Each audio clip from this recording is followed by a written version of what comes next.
오늘은 사무엘하 19장 말씀을 통해서 우리가 함께 하나님의 말씀을 함께 나누도록 하겠습니다. 사람은 참 다양합니다. 같은 사람처럼 비슷하게 생긴 것처럼 보이고 또 한 배에서 낳고 또 같이 살아도 그들의 생각이 좀처럼 같지 않습니다. 모두가 생각이 다르고 철학이 다르고 삶의 방향성이 다 달라요. 때문에 한 방향으로 한 마음을 모아서 가는 것이 참으로 쉬운 일이 아닙니다. 그러나 우리의 공동체의 지도자라면, 그리고 우리가 앞에 서 있는 자라면 다양한 사람들의 생각을 품어주고 모아주는 사람이 되어야 됩니다. 오늘 본문의 말씀에 나오는 다윗이 바로 그러한 사람이었습니다. 오늘 다윗은 압살롬의 반역을 제압하고 왕궁으로 돌아오는 그런 상황입니다. 다윗이 황궁하는 길에 사람을 만나게 되는데 그 한 사람의 이름은 바르실레라는 노인입니다. 그 바르실레라는 사람이 어떤 사람이었냐면 오늘 말씀 사무엘하 19장 32절 말씀에 이런 말씀이 있습니다. 자, 읽겠습니다. 시작. 바르실레는 매우 늙어 나이가 80세라.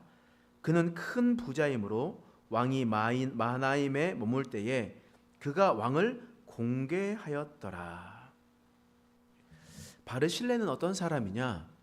바르실레는 다윗이 압살롬을 피해서 광야로 도망하고 있었을 때 그때 다윗 옆에서 공개해 주었었던 사람이었습니다. 다시 말해서 다윗이 가장 비참하고 가장 배고프고 가장 어려웠을 때에 바로 그 옆에서 있으면서 다윗을 공개해주며 도와주었던 사람이었습니다. 모든 사람들이 다윗이 어려움을 당할 때 다 사람들은 외면하고 돌아섰지만 이 노인 거부 바르실레만은 그 옆에 남아서 다윗을 도와주었습니다. 그리고 이제 다윗이 왕궁으로 돌아오는 상황이 되었습니다. 다윗이 어떻게 하겠습니까? 내가 은혜를 갚아야겠다. 이제 내가 왕궁으로 돌아갈 때 이제 나와 함께 같이 가자 라고 오늘 본문에 나오고 있는 겁니다. 오늘 본문에 나왔었지만 바르실레는 사양합니다. 내 나이가 80이 넘었습니다. 이제 내가 먹어도 밥이 맛있겠습니까? 그저 그렇습니다. 그런데 부탁이 있다면 저의 아들 김함을 데리고 가주십시오. 그리고 왕께서 원하시는 대로 사용해 주십시오. 이렇게 얘기했습니다. 왕은 그 바르실레의 그 공개를 기억하고 그래, 너는 너의 생각을 존중하겠다. 그러면서 아들을 데리고 와서 아들이 다윗의 왕가에서 큰 일을 감당하는 그런 일들이 있었던 것이었습니다. 다시 말해서 다윗은 그 바르실레의 공개를 기억하고 그 복을 다시 아들에게 전해주는 그런 일들이 일어나게 되었던 겁니다. 그런데 사람이 여러 명이잖아요. 어떤 이는 바르실레와 같은 사람들이 있습니다. 근데 어떤 사람은 그렇지 않은 사람도 있다라는 거예요. 여러분 또 다른 사람을 만납니다. 그 사람의 이름이 누구냐면 시므이라는 사람입니다. 시므이라는 사람은 어떤 사람이냐면 베냐민 지파 사람이요 사울의 먼 친척이었던 사람이었습니다. 그런데 이 시므이가 어떻게 행동했느냐? 다윗이 압살롬을 피해서 예루살렘을 떠날 때 다윗의 면전에 그 뒤통수에 대놓고 다윗을 끝까지 쫓아가면서 저주했던 사람, 그 사람이 누굽니까? 시므이라는 거예요. 그 사람이 시므이였습니다. 근데 다윗이 힘을 얻고 돌아오자 다윗 앞에 서 있는 겁니다. 자, 오늘 말씀 사무엘하 19장 18절 19절 말씀 함께 읽어보겠습니다. 시작. 왕의 가족을 건너가게 하여 왕이 좋게 여기는 대로 쓰게 하려고 하여 나룻배로 건너가니 왕이 요단을 건너가게 할 때에 게라의 아들 시므이가 왕 앞에 엎드려 왕께 아뢰되 내 주여 원하건대 내게 죄를 돌리지 마옵소서. 내 주 왕께서 예루살렘에서 나오시던 날에 종의 패역한 일을 기억하지 마시오며 왕의 마음에 두지 마옵소서. 시므이는 사울의 먼 친척이었습니다. 다윗이 힘이 있을 때는 쥐 죽은 듯 살아가고 있더니 다윗이 힘을 잃자 하이에나처럼 달려와서 물고 뜯고 늘어지기 시작했습니다. 사실 다윗이 도망갈 때도 시므이의 그 저주를 들으면서 옆에 있었던 군대 장관들이 이 시므이를 가서 찢어 죽이겠습니다 라고 이야기했습니다. 그런데 다윗이 어떻게 했습니까? 아무 말도 하지 않고 그를 용서해 주면서 품어 주었습니다. 이제 다윗이 힘을 얻고 왕궁으로 복귀하게 되었습니다. 시므이가 그 앞에서 얘기하는 거예요. 뭐라고 얘기하냐면 내 죄를 내게 돌리지 마옵소서. 종의 패역한 일을 기억하지 마옵소서. 실로 다윗에게 진짜 칼로 찌르지 않았지만 다윗이 가는 그 뒤에서 그 목덜미와 등 뒤에 수많은 말의 칼로 등을 찌르고 모욕이란 모욕은 다 주고 상처란 상처는 다 주었는데 시므이는 자신의 죄를 자신에게 돌리지 말라고 합니다. 자신이 한 말은 기억하지 말라고 합니다. 그리고 자신의 잘못한 것을 묻어두고 그냥 넘어가자고 합니다. 그러면 여러분들은 어떤 선택을 하겠습니까? 여러분들이 살아가고 있었을 때 자신이 힘이 있었을 때는 그냥 괜찮았다가 돈이 있었을 때 사람들이 많이 모였는데 우리 집안이 망하고 난다니까 사람들이 와서 다 물고 뜯고 뒤에 가서 칼로 등을 찌르고 있습니다. 상처 주고 모욕감을 주고 그리고 난 다음에 어느 순간 우리의 재정이 회복이 되어가지고 어느 순간 재정이 이제 차올랐습니다. 무시할 수 없을 만큼 괜찮아졌습니다. 그런데 상처 줬던 사람이 와가지고 그때 내가 했던 말 그냥 용서해줘.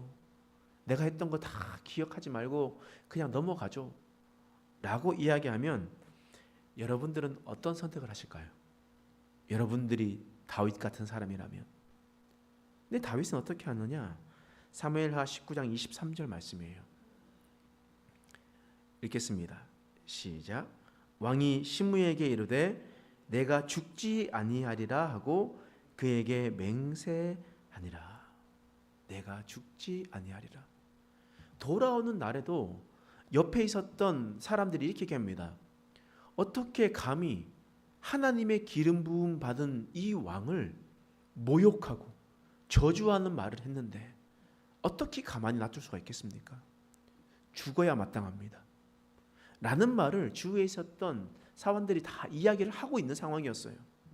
그런데 지금 내가 상처를 당했는데 내가 아픔을 당했는데 뭐 네가 왜 이렇게 얘기하죠. 옛날에 이런 얘기가 있습니다. 유명 배우 차인표와 시네라 이야기가 있는데요. 차인표 그러니까 시네라가 이제 아이를 가지고 싶은데 아이를 계속 유산을 하니까 기자들이 그것을 막 물고 떨어져 가지고 막 상처 주고 기사를 내 가지고 막 어렵게 합니다. 그래서 차인표가 화가 나 가지고 내가 가만히 두지 않겠다. 내가 이렇게 하겠다고 이랬는데 옆에 있던 시네라가 차인표한테 뭐라고 했냐면 내 자궁인데 네가 왜? 이렇게 이야기를 했대요. 그러니까 당신이 신경 쓸 거 아니다. 그냥 나는 상관없다. 괜찮다. 내 건 내가 처리하겠다. 라고 품고 그 모든 사람들을 품어주었다라는 시네라의 일화가 있습니다. 다윗도 마찬가지였어요. 주위에 있는 사람들이 화가 나가지고 시므이를 죽이자 이렇게 해도 너랑 무슨 상관이냐. 그리고 시므이한테 너는 죽지 않을 것이다 이야기했습니다. 참된 리더자는 이런 사람입니다. 참된 리더자는 다양한 사람을 품어주고 혹 다른 사람들이 자신에게 상처를 주고 어려움이 주는 말이 준다 할지라도 그것을 품어주는 것이 진정한 리더입니다. 그런 리더자가 되었을 때 이스라엘에 참된 평화가 있게 되었던 겁니다. 이 다윗의 헌신과 포기가 있었기 때문에 그 모든 것을 아우르는 넓은 그릇이 있었기 때문에 그 모든 것을 다 품어주었다라는 거예요. 만약에 다윗이 그 모든 것을 품어주지 않았다면 어떻게 되겠습니까? 다윗이 예루살렘에 돌아오는 날 피비린내가 예루살렘에 진동하게 되었을 겁니다. 동참했었던 모든 사람들을 숙청하고 그리고 그 가담했었던 모든 사람들을 다 죽였을 겁니다. 그게 일반적인 왕이었습니다. 그러나 다윗이 예루살렘을 돌았을 때 피 흘리는 사람이 전혀 없었습니다. 근데 그게 여러분 생각해 보십시오. 이게 근데 잘못한 것을 그냥 덮어준 거지 잘못이 아니라는 말은 아닙니다. 무슨 말인지 이해하셨죠? 시므이 이 사람은요, 솔로몬이 왕이 되었을 때 그는 그의 죄로 말미암아 숙청당하게 됩니다. 다윗에게 상처 주고 모욕 주고 저주했었던 그 모든 것은 후에 그것은 다 돌아오게 되어 있습니다. 비록 다윗이 품어주었지만 그 품어주었었던 모든 것들은 또한 일어나게 된다라는 겁니다. 그러니 참된 리더자라는 사람은 어떻게 행동해야 되냐? 그 모든 것을 다 품어줘야 됩니다. 여러분들 가정에 여러분들이 리더자 아니겠습니까? 목장에 여러분들이 리더자잖아요. 그러면요 품어주어야 됩니다. 품어주어야 그 모든 것들이 다 안정스럽게 평화롭게 지나갈 수가 있습니다. 혹 우리가 구성원이라면 그 리더자들을 잘 대해 주어야 됩니다. 시므이와 같이 행동을 하게 되었을 때는 나중에 그 리더자가 품어주더라도 그것은 나중에 돌아오게 하나님께서 그것을 반드시 문제를 삼으신다라는 것을 우리는 기억해야 됩니다. 그래서 우리 모든 공동체가 함께 나아갈 때 오늘 다윗의 모습처럼 또한 시므이의 모습을 살펴보면서 우리가 온전한 하나님의 공동체, 우리의 가정 그리고 우리의 나라가 될 수 있도록 여러분들이 함께 기도하며 세워져 나가는 저와 여러분 되시길 간절히 축원합니다. 기도하겠습니다. 하나님, 오늘 말씀을 통해서 우리를 깨닫게 해주시니 감사합니다. 하나님, 참된 리더자는 모든 것을 품어주는 사람인 것을 우리는 보게 되었습니다. 그 품어주는 것으로 다윗의 나라는 날로 커져가게 되었습니다. 우리도 그런 다윗과 같은 마음을 허락하여 주시옵소서. 하나님, 우리가 바르실레와 시므이의 모습을 보면서 우리가 참다운 하나님의 사람이 어떤 사람인지를 깨닫게 하여 주셔서 시므이와 같이 어리석은 행동을 하지 않고 바르실레와 같은 믿음의 사람으로 세워질 수 있도록 하나님께서 늘 함께하여 주시옵소서. 감사드리며 예수님의 이름으로 간절히 기도드립니다.